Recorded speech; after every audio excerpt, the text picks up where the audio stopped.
Hi, okay, so I figured I would just do a video for this one. So the first prompt is, in what ways am I paying attention to my needs and de-stressing after each clinical and birthday? This may not be really the most healthy thing, but I always crave a burger after a birth.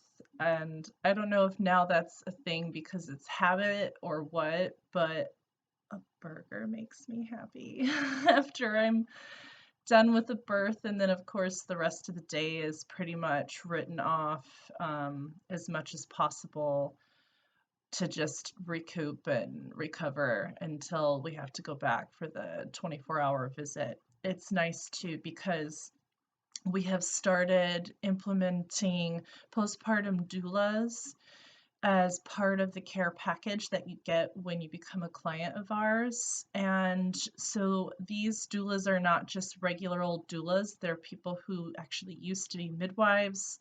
And so they're able to check in on the clients and just kind of be some eyes and ears as well at the 12-hour mark between when we last left them and when we're coming back to see them again at 24 hours to either, of course, help them out, but also to kind of assess their situation with, the client and or the baby and let us know how they're doing. And that kind of really helps to mitigate a little bit of maybe questions or concerns that might be coming up, particularly with like nursing and stuff like that, that can be addressed by these people and sort of come together as a group rather than it all being on me and my preceptor. Um, so that helps a lot with the recovery process there. Um, this semester, balancing demands, midwifery and personal life, and resources I sought to help me meet this challenge. Honestly, this semester, I have been taking much less credit hours compared to all my previous terms, and it has made a vast difference in my ability to have a work-life balance with this stuff, and it's been really wonderful. I have not had nearly the amount of stress that I have previously, and I feel like I have time to do things that are just for me when previously I really honestly felt like I was on a treadmill 24/7, always working and always having still more and more and more to do, whether it be with school or clinic, and usually both. Um, so this is working well for me. My clinical and creative strategy to help detox the stress.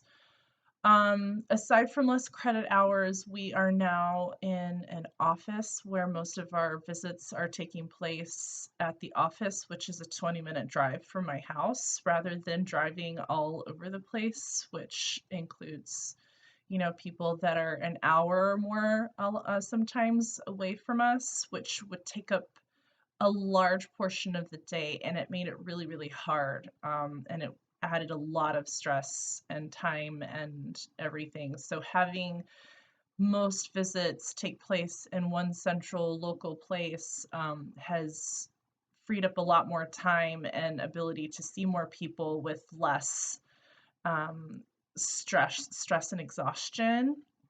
Um, and creatively, I've been getting into puzzles lately. And that's been something that has been really relaxing and fun, and I look forward to it, and it's nice for just kind of chilling out with the puzzle. Also baths. I've been taking a lot of baths because it's cold and it's nice and it's warm and it's really dry in the house, and we're constantly trying to keep the house not terribly dry, and my sinuses really appreciate a nice hot bath. Um, Patterns noticed in personal and professional practices that hinder help. Um, Text messages that go on and on, especially late at night, um, from clients or from my preceptor, that, just it's like going, going, going.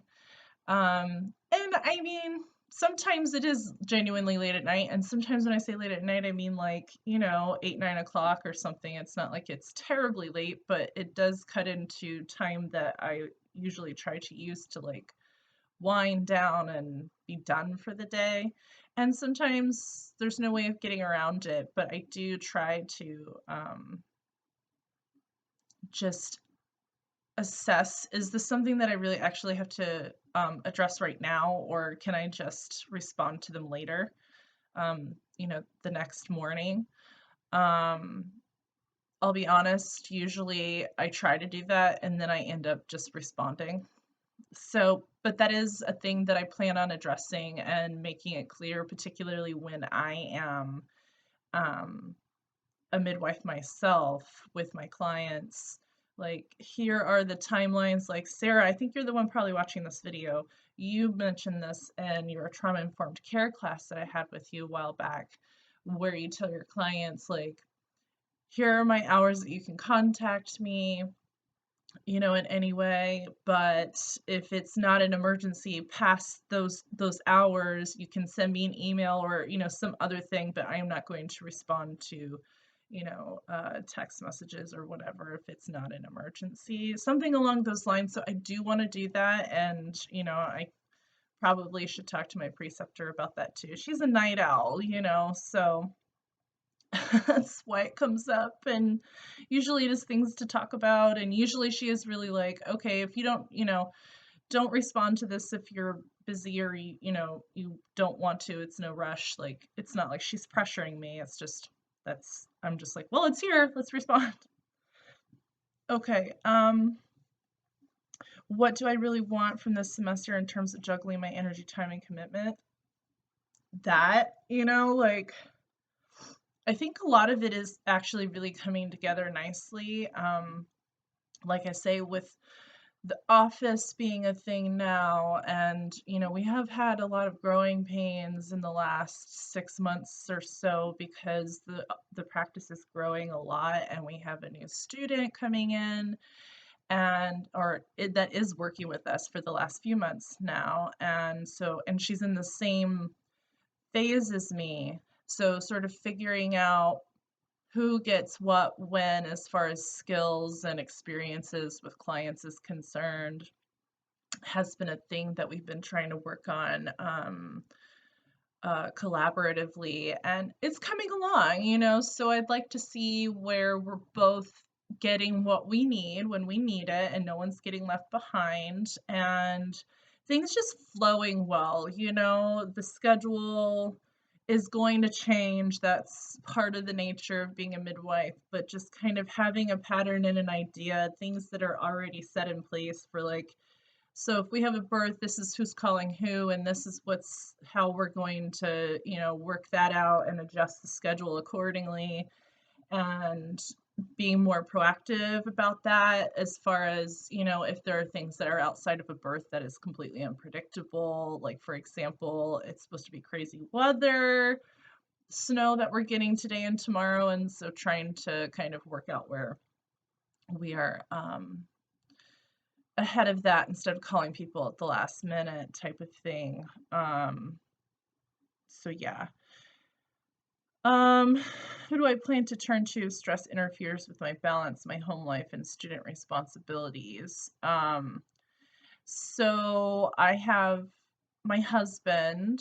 He was really helpful for, just helping me study and stuff.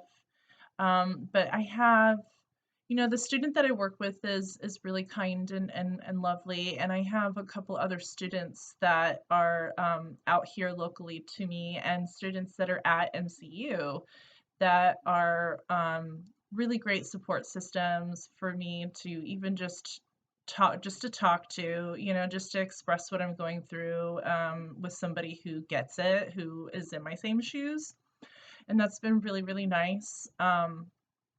And at MCU, it would be Sarah Butterfly, who is now my house mentor, that I would absolutely go to if it got to a point where I needed to figure something really serious out with how school is going.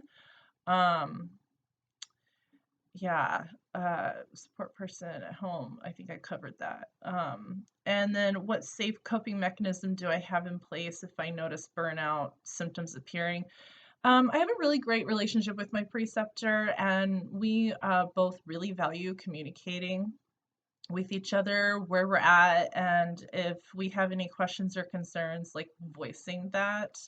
And I think that we have, I'm fortunate to say that I feel like we have a pretty solid set on what that looks like for us. I feel safe coming to her and telling her about any concerns or feelings that I might have, and I feel that she feels the same with me, like that she would let me know if she has any issues, if she sees something that, I need to pay more attention to or whatever. Thankfully, we really haven't had too many issues like that. But I am one that is tends to put a lot on myself, and then I burn myself out, and that is a thing, and I try really hard not to. But sometimes it just happens, and she's pretty good at like calling my BS when I'm like, no, I'm fine, I can do it. And she's like, I think I'm just gonna like make you take a day or two, or that's happened a couple times before. Thankfully, it doesn't have to happen very often, but and she checks in with me often, and we do check in with each other to make sure that we're both in a place that is working for us and that we're not killing ourselves. So, I think she's really lovely in that way, and I try to be the same to her. So, yeah, she's really understanding too. If I'm like, I'm just dead right now and I really need to take a day, like she would absolutely have no problem doing it. She would make it work. And it's helpful, of course, now too that we have another student that could help out too instead of previously. For the most of my time with Helen Stockton, who's the name of my preceptor, it would just be me and her for the most part. So it is nice to have another student, and another student who has at least close to the same skill level. Um, so whatever it is she would have me doing, this other person could um, step in and do too. This was very long. This was not, I don't know how I could have gotten this in 2 to 3 minutes. I hope I don't get dock points for going to like 13 minutes. I'm really sorry.